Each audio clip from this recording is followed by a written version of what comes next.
Welcome back to Supporting Physician Spouses. I'm Kendra.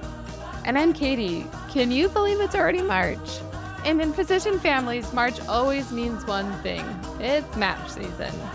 This month, we're going to be talking about all the feelings that come during this time. And whether you're going through match with your spouse this season or they've matched years ago, there is something for everyone in this episode. This time of year, something happens. It's just like a light switch flips.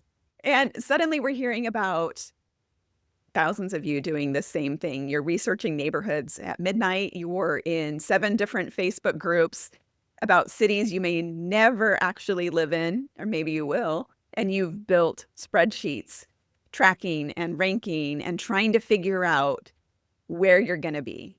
Yeah. I know people were into the spreadsheets. We kind of used a note app. And I'm probably on the weak end of being a planner.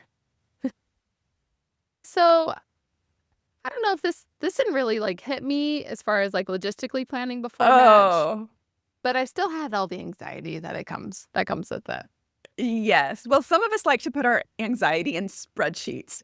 Yeah. Let me just say, I am really good at spreadsheets, so that probably tells you something right there. I have certainly lived that because, like I said, that's the way I manage things. I organize them, I put them into spreadsheets, and I know many of our listeners do that same thing, whether it's with match or it's with something else that is uncertain and you're trying to get some certainty around it. So today we want to sit with our listeners in that space because match season, or even if you're going through something else that is completely outside of your control, it is a particular kind of hard.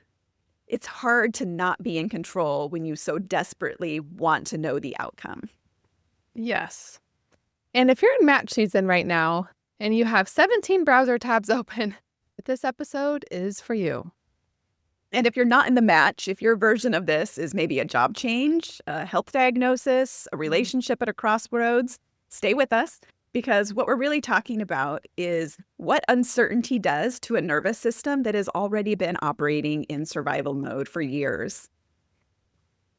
Katie, can you give us a real version of what match season is? Not the Wikipedia version, but the lived version. You're the closest one of us to it.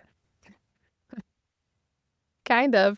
I mean, yeah, I'll try to give you the version that might be helpful as you explain this to family members who do not understand this.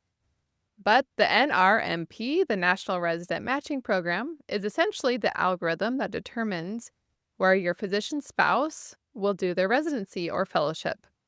You don't get to choose. And the program doesn't get to choose. Your spouse submits your family's preferences, and the programs submit theirs. And on match day, you find out if you matched. And then the Friday after that, you find out where you're going to live for 3 to 7 years. And the waiting happens on a very specific timeline that the entire medical community knows about, which somehow makes it both worse and more surreal. Yeah, because everyone in your circle is waiting at the same time. It's like amplification of anxiety and uncertainty. So true. Yes. So yeah, what do we do with this collective anxiety that just kind of ripples through everywhere? Yeah, it's a crazy position to be in. And I feel like you're kind of holding your cards close, even though you've all submitted, and it's vulnerable and scary. And so there's a little bit of that too. All of the emotions are there. But what I want people to understand is that match day isn't just logistically uncertain. It's also existentially uncertain. You do not know what city you'll be in. You don't know what your cost of living will be. You don't know if you'll be near family or far away. Your children's schools, your job if you have one, your friendships, all of that is in this just strange holding pattern, and it's months. And I think specifically for women who have been, and I would have counted myself in this, and maybe you, Katie, that you spend years adapting and adjusting and holding this together, and that is a level of uncontrollable certainty that lands in a specific place, and it lands right in the middle of your nervous system. And those years during medical school and then around match is really just like bracing for impact for a long time. And so if you can kind of imagine, if you've ever been in a car accident or maybe even some turbulence on a plane, you know, that bracing, it's like I'm just holding on. To be in that pattern for a long time is really is really hard. Oh man, that bracing for impact is so how it Yeah. goes. And sometimes you're like, I'm ready for it. Hit me with it. So let's Okay. talk about the research spiral, because I think this is what so many women are doing right now. And they've probably been doing for a month or so, maybe even longer. And Yeah. they don't fully understand why. So, Katie, I'm going to ask you to draw upon your experience, because match was just 2, 3 years ago. Yep. 3. And I know you Yep. said you're kind of on the other end of planning, but even from that perspective, what did the research feel like at that moment? Do you remember like how many places you were researching? So for me, it started with the interview process of residency. So pretty much in the fall. And it seemed like after every interview, the logistical chatter of like, how did it go? How did you feel about it? How would we put it on our list? How would we rank it right now? And then we would jump into usually like the Zillows or like the good neighbor rankings of neighborhoods. And so it's a long process to be in this research mode. Yeah, did you ever feel like you were done? Did it ever feel like it was like I've done enough research? I think just after we finally submitted the list and it was like, now it is done. So Well, yes, and then when you find out where you're going, then it's like another set of research. Like you did the preliminary research, yeah. which it was all theoretical at that point, and now and you know where, and now the research just becomes more focused in an Yeah. area. But Yeah. And I think my anxiety really ramped up after we knew exactly where we were going to go because finding housing here was yeah, really tricky and so that felt uncertain and then learning that we probably weren't going to be able to come and we're going to have to sign somewhere sight unseen. That yeah, made me feel nervous, but I had wise friends and mentors who were like, "Well, how have you done it before?"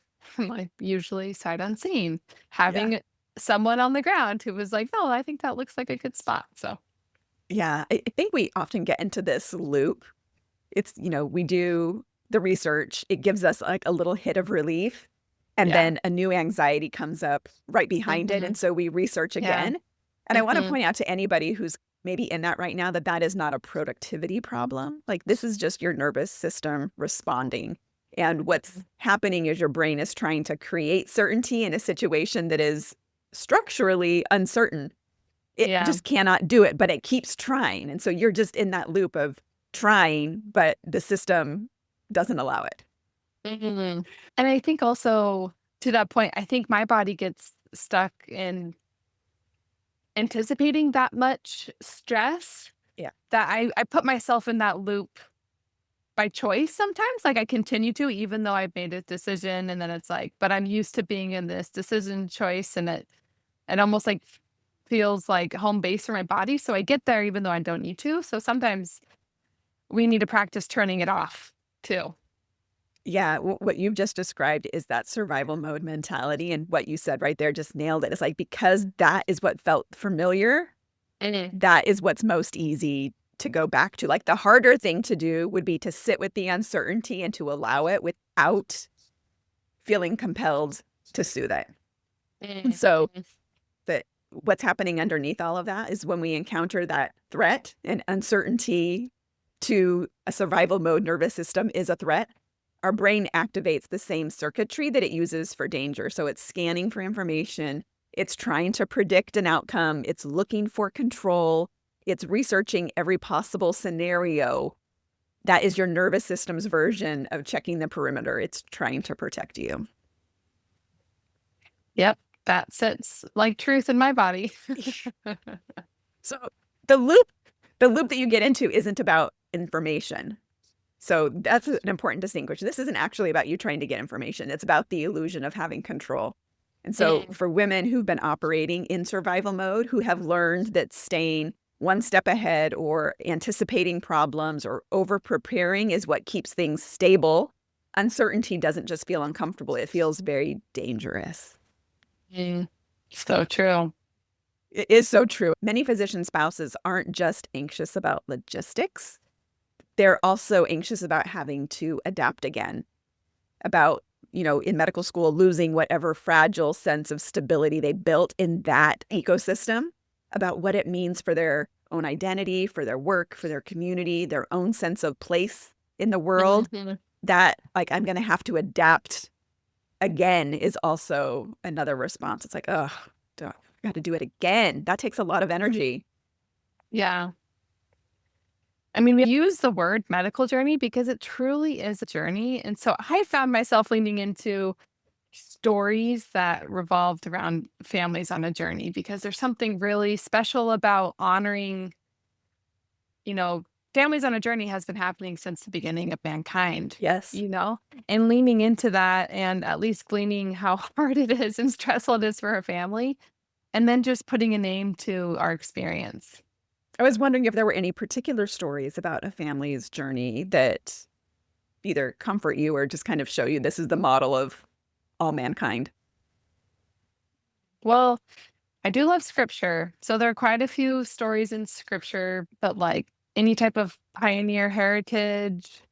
I'm trying to think of any I, what came to non-scriptural mind? I mean, accounts. obviously the scripture ones came to mind first, but Little House on the Prairie, their family Yeah. leaves the East and comes to the plains and sets up a new life. And that is hard.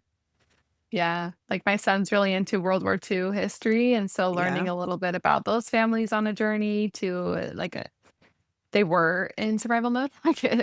escaping really dangerous situations. So that's different. Yeah. But I guess just honoring what it is. And it is challenging. And it does add a lot of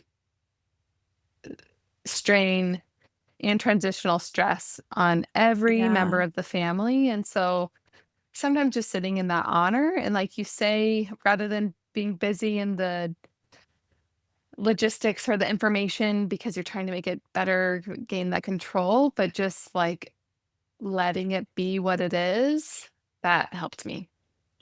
Yeah. I think that's great. I think there's this unspoken expectation that as a physician spouse supporting your physician on their journey to becoming a doctor, that somehow we should be adaptable, flexible, and supportive above all. And that sometimes that comes into disagreement with what we're feeling. It's like, this is really difficult, but I'm supposed to be adaptable, flexible, and supportive here. But how do I do that and take care of myself at the same time? Yeah. And that only comes with practice, I think, and experience for both you to like know understand your needs, your desires and like your boundaries and also for your spouse to understand the reality and truthfulness and also allowing space for them to also have space for their own needs and boundaries and not just their profession. And it seems Yeah. like for me, that's just come with time, but I don't know, is there a way to navigate that all before the onset of residency? The answer to that is yes. But at the same time, there's a certain amount of practice in developing certain aptitudes and mental skills that allow you to do that easier. And I think that's one of Yeah. the things you're pointing out to, like over a space of time, life will give me enough opportunities and I will learn from that and I can stack that knowledge together. And now I know it. And that is definitely one way to do it. But I even like going back to, you know, looking at stories of families or, paying attention to what is coming in. Like, what are your inputs? Am I reading? Am I listening to things? Am I immersing myself in things that show me possibility and courage and fortitude so that I can embody those? Mhm. Or am I stuck in comparing myself to people online? Am I stuck in looking outside and seeing things that don't reflect my reality and then I'm feeling bad about it? So I think there is a way to condense it. And part of it is being really careful about what you bring in. Mm. No, I like that a lot, actually. All right, let's talk about what this might looks like beyond the match. So we're going to open it up to people because, there's a small segment of people who are in match season right now. And because what we've been describing, this compulsive information gathering and the illusion of control spiral, the unacknowledged grief, the pressure to be adaptable, this is not exclusive to medicine. But obviously, for the purposes of this podcast, that is what we are concerned with. But maybe the better way to say it is it's not exclusive to the match season, that this is going to come up over and over and over again in your life, because that's part of what life is. Life is unpredictable. Yeah. So no matter what you're going through as a family, the shape is the same. Uncertainty arrives, the nervous system escalates, the brain tries to resolve that escalation through information gathering. Whether you're researching, oncology centers because you or a family member have a new diagnosis, or residential programs, school districts for your kids, or just real estate markets for a new home, it's the same loop. So let's maybe talk specifically about what is the thing that you do when uncertainty hits? Like, what does your nervous system reach for? Are you over researching? Are you over scheduling? Are you over talking? Or are you withdrawing? Are you overeating, over exercising? There's like a billion different ways that your nervous system can respond, but all of them are versions of the same thing. It's an attempt to create order in the face of the unresolvable. Yeah. As you listed all those questions, I'm like, I've seen myself in all of those. Yes. Like sometimes it is the compulsively cleaning, and sometimes it is withdrawing, and sometimes it is over extending my schedule, and it is all of them. Yeah. Does that fix the uncertainty? No. And Yeah. I mean, it's just taking since I've been in residency to understand that it's more of a control thing because, I have a spotless clean house, and I get like a tinge of like order and like, okay, I can do something. Yeah. But to what end? Like we still have the uncertainty. I'm trying to lean more into like trying to be almost like if I'm focused on my heart center and just like connecting with it, just being like soft and squishy. Mm-hmm. Because sometimes, like, I think most of us, our instinct is to be really rigid and like firm and like lots, like exude a lot of resistant energy. And so when I'm soft and just like let things be easy, then I'm laughing more. And then we're finding the joy in things. And then I'm more present in my day to day. And then as decisions need to be made, they're easier to make those decisions. And then I can keep moving forward. Yeah, I love that you brought in like a visual and a tactile, like soft and squishy. Because when I envision that soft and squishy, that is the opposite of control, which I do feel like Mhm. has rough, sharp edges, and it's very Yeah. hard, and it's probably black. Yeah. So I love that comparison. We do what we do for a reason. These are adaptive strategies for our nervous systems that we learned a long time ago. It's Mhm. somewhere we picked up the message that being prepared meant being safe. And at the same time, maybe being busy helped us feel safe. People who experience anxiety, and one of the ways that I certainly process it is through moving my body. And so sometimes cleaning the house, that is a form of moving my body. For other people, it Mhm. might be going out for a run. For others, it might be lifting weights, like something to move that energy through your body. So I Mhm. would just notice, what are the things that you do when you're feeling out of control and you feel like you need to move your body? Is it in service of something that's like the greater good? Does it have negative consequences? Like, what is it that's happening? And then you can identify whether or not that's something you want to change or just something to notice and be aware of. Yeah, and like how are you feeling as you're engaging in that activity? That's good. Yes. That's good. Okay, let's move on to what compassion could look like in this season. So if Mhm. researching more doesn't resolve it, and if white knuckling through it doesn't resolve it, what does? I do want to offer an orientation that's different from the one that most of us operate from during uncertain seasons. A few things that I find useful, and I want to name them gently, not as a checklist, but just as an offering. And the first is to name what you're actually afraid of. So, not the Mhm. logistics, not the things that, like, oh, this is what I need to do, this is what I need to do, but like, what is the underlying fear? Is it that I'm afraid of starting over? Am I afraid of being far from family? Am I afraid that I'm going to lose the version of myself that I've worked to become? Getting specific on the real fear often reduces its charge. When we were entering residency, I was really afraid of how it would affect our family for my spouse to be working long hours. I was Mhm. really afraid of the Yeah. solo parenting. That was my fear. Yeah. That was a fear that I felt big before Yeah. residency. That's a little Before. bit why I reached out to you. And I really was like, how do I take care of myself when solo and yeah, Yeah. don't know how to navigate this. So, Those are great. So we can say that at least naming your fear helps you move forward then on addressing the fear. mm-hmm. Mm-hmm. But we have to name it first. All right. The second Yep. one is to separate the solvable from the unsolvable. So some questions Mhm. that we research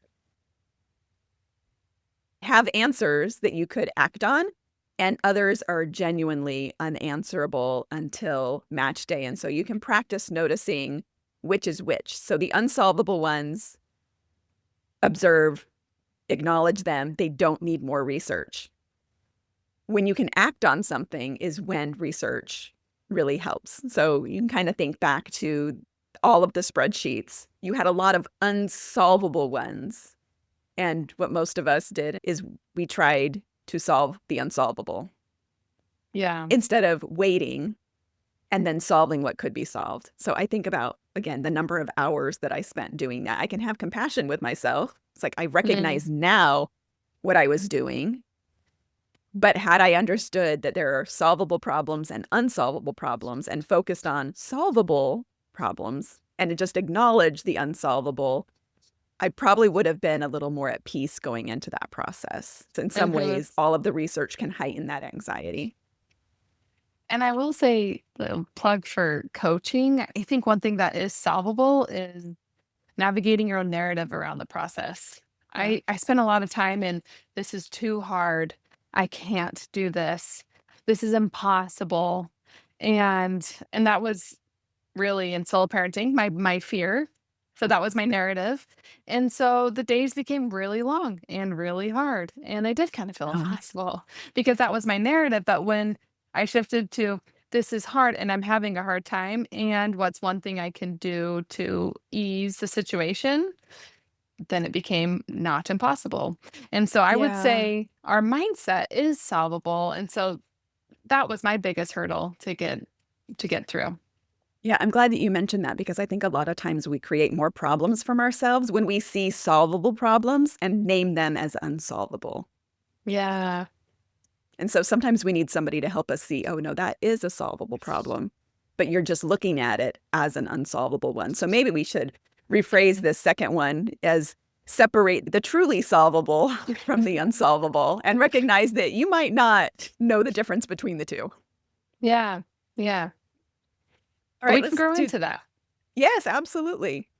All right, the third one, let yourself grieve the uncertainty itself, not just the possible outcomes, but the experience of not knowing that this is a real loss and it is legitimate to find it exhausting and you don't need to perform for this. Mm. Yeah, I do think that there's some certain personality types that do really well with the medical journey. Those who Yes. love adventure, love new things, like Love have knowing traveled, not, yes. Surprise and spontaneity is their love language. showed up to the airport and we're like, let's go to this location. The things that we see Yeah. in movies. Uh-huh. But real life, it's tough. And just honoring that, I like that. Yeah. Often we are quick to label ourselves as either like ungrateful or not supportive if we don't have a really Mm. good attitude. But again, compassion always. You're living inside an unsolvable or an unresolvable situation. And yeah, you learn to cope by over preparing. It's just what it is. And if it doesn't Mm. work, that's not a failure. It's just information. Yeah. Okay. We are getting close to the end, but I want to name something that often comes up at this season and it almost never gets talked about. And that is resentment, not towards the match, but towards your spouse. Because again, when we talk about things that are in your control and out of your control, it might seem like the match is in your spouse's control. Mm. Yeah, that's tricky. in a future episode, we talked to a friend who talks about the match, and she's like, I don't think I'm Yeah. resentful still, and we're like 3 years out, you know? But Yep.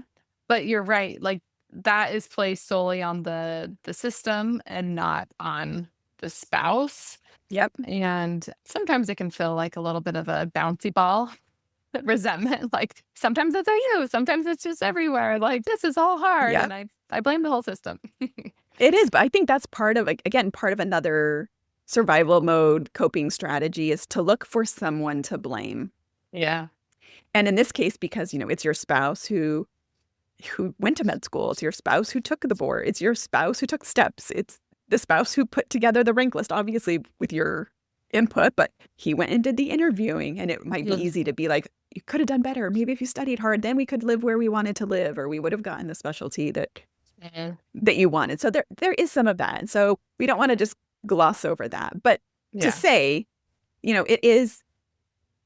it's out of your hands. Your spouse is in this process, they're also stressed, they're working, they feel the weight of the logistics, and even though a lot of the research and the planning and the family coordination falls disproportionately to the physician's spouse, if you're, married and have a family, you may find yourself feeling a little bit angry around match time or any other uncertain times of life where it feels like your spouse is closer to being in control of a situation than you are. Again, That's interesting. I would just also caution in that same sentence that resentment in this season doesn't mean that there's anything wrong with your marriage. It doesn't mean that you're a bad partner. It just means that you're carrying a lot in an invisible way inside a situation that you didn't create and that you can't control. And that's a legitimate response. So again, if you can kind of name it without shame or blaming, you can kind of loosen its grip a little bit. So naming is always the first part. Yeah, I think that was one of the first questions you asked me when we met on our discovery call. Kendra was like, "Tell me about, like, how resentment is showing up for you." And I think Call it's it out. something to call it out early, because I think you've seen through your years of coaching, it's like, it's not worth sacrificing the relationship, the marriage. Like, you can be in a really good partnership and a really, like, tough pressure cooker in medicine and, like, still do well, just to make sure that resentment is not placed on the individual. Like, you guys are still in the arena together. Yep, I like absolutely. that reminder. All right, let's close this up. So, Katie, I'm going to put you on the spot. So, Okay. if you could say one thing to a physician spouse who is in the thick of match season right now, who's got all the spreadsheets and the tabs and that low grade anxiety, what would you tell her? Mm, I think lean into, like, remembering your own history with moves and how you made decisions before and fall on that process and the Yeah. things that helped you. I mentioned earlier that moving sight unseen wasn't something we had done before. And so remembering, like, you know what, that ended up being fine and it will be okay again. Even though the first time I did it, I was like, never again will I do that again. But things, life sometimes just, like, happens, and it will be okay. Yeah, I agree. And I would just add, if you're feeling like that's the only way is to do some more research, I would give yourself some limits on how much Yeah, time that's you're the going point. to spend Mhm. researching. I think we've all fallen down the rabbit hole and hours and hours and hours go by. But if you can, set a timer, give yourself, 10 minutes a day, I'm going to spend researching something. Allow yourself to take all 10 minutes and then set it down and walk away. Yeah. Um, and again, the goal is not to research your way into peace. Like we've already established that doesn't really happen. It gives you like a momentary relief, but it doesn't actually Mhm. bring peace. But the goal is to stay connected to yourself while the uncertainty does its thing. So Yeah. don't disappear into the logistics. Keep one hand on your own internal experience that even when the external world is unresolved, that you're holding on to yourself. One of the ways that I love is by writing. I think in times of uncertainty, being able to have access to our thoughts and our feelings sometimes feels hard because it feels like it's all like on the surface and loud and jumbly, but being able to slow down and write and to get in touch with what is it that I'm feeling? What is it that I'm thinking? And to see it all come out of your body onto a piece of paper has been healing for me. All right. I think that wraps it up for today. How do we feel? Yes, I like it. Yep. Excellent. So if any of this resonated with you and you want to go deeper, whether you're in match or you're navigating your own version of unresolvable uncertainty, we would love to talk to you. As always, we're available on Instagram at Supporting Position Spouses and also by email at hello@supportingpositionspouses.com. Okay, in addition to those two things, we also have a voicemail open for match season.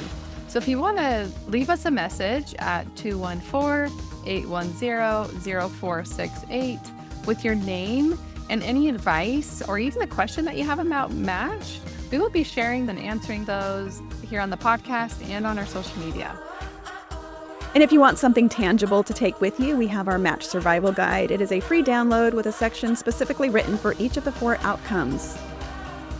Matched and love it, matched and not excited about it, had to soap and didn't match, didn't soap. It's full of reflection prompts, practical tools, and real talk for whatever the outcome is. And the link is in our show notes.